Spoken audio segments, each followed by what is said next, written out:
నా తల్లి జెనియన్ ఎరిక్సన్ ఒక బాప్టిస్ట్ క్రైస్తవురాలు. నేను పసిబిడ్డగా ఉన్నప్పటి నుండి ఆమె నాకు ప్రవక్తల బైబిల్ కథలను చదివి వినిపించేవారు. చాలా మంది తల్లులు నా తల్లిలా ఉండాలని నేను అనుకుంటున్నాను. ఇక్కడ ఫోటోలో మీరు చూస్తున్నట్లుగా నేను ఆమె ప్రక్కన నిద్రపోయే వరకు ఆమె బైబిల్ కథలను చదివి వినిపించేవారు. మన అంత్య దినములలో తమ పిల్లలను దేవుని స్వరానికి దగ్గరగా ఉంచడానికి, ఎత్తబడుటకు వారిని సిద్ధం చేయడానికి ఈనాడు తల్లులకు మునుపెన్నడూ లేనంతగా బాధ్యత ఉన్నది.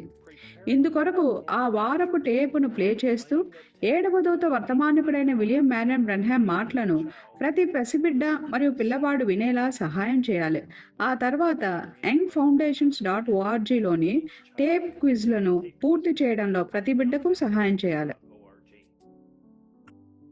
టేపులపై ఉన్న వాక్యాన్ని వినడం ద్వారా ఆ తల్లి నాటిన ఆ వాక్య బీజము ఆ పిల్లల హృదయాలలో పెరిగి ఈ కాలంలో మన పిల్లలను కేవలం ప్రభు ఇలాగు సెలవిచ్చుచున్నాడు వర్తమానము నుండి దూరం చేయడానికి ప్రయత్నిస్తున్న ప్రతి లౌకిక మరియు మతపరమైన కలుపు విత్తనాలను అణిచివేస్తుంది.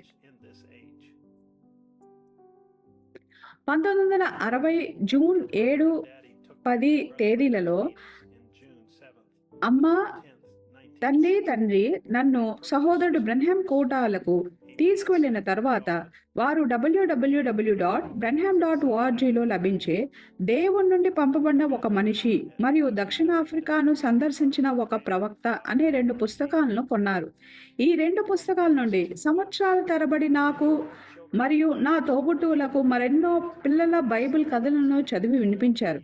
1969 డిసెంబర్లో మా అమ్మ వర్తమానమును పూర్తిగా అంగీకరించినప్పుడు టేపులో ప్రవక్త ఆమెకు ఆజ్ఞాపించిన ప్రతిదాన్ని పాటించడానికి ఆమె తన జీవితాన్ని అంకితం చేసింది.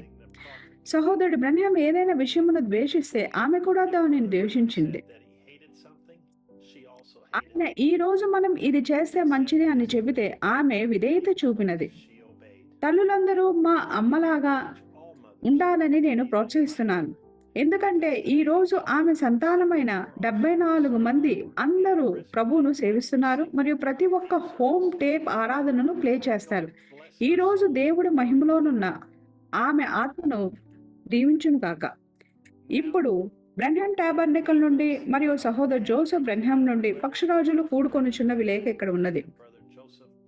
ప్రియమైన వధువా, ఇప్పుడు ఒక తల్లికి మనం ఎంత గౌరవం ఇచ్చినా తక్కువేనని నేను అనుకుంటున్నాను. మన తల్లియే మనతో ఉండే మొదటి వ్యక్తి అయి ఉన్నది. అలాగే మనము ఏమవుతాము మరియు మనము ఏ మార్గంలో ప్రయాణము చేస్తాము అనే దానిని గూర్చిన గొప్ప బాధ్యత ఆమెకు ఇవ్వబడినది. మనల్ని సరైన మార్గంలో పెట్టాల్సిన బాధ్యత ఆమెకు దేవుని చేత ఇవ్వబడినది. అందువల్లే తల్లులు దేవుని నుండి వారికి ఇవ్వబడిన ఒక చిన్న ప్రత్యేకమైన తాకిడిని కలిగి ఉంటారు.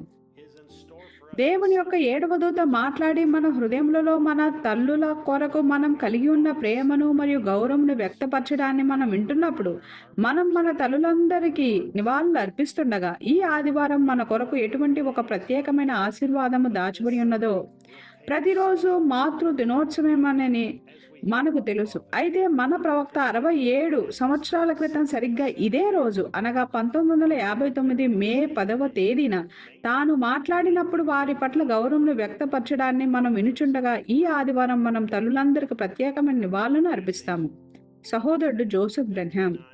వర్తమానం మాతృ దినోత్సవం 55-05-10 AM. సమయము జెఫర్సన్ కాలమానం ప్రకారంగా మధ్యాహ్నం 12 గంటలకు. లేఖనములు 1 కొరింథీయులు 15:1-4 వచనములు. మరలా కలిసేంత వరకు దేవుడు మిమ్మల్ని దీవించును గాక మరియు షలోం.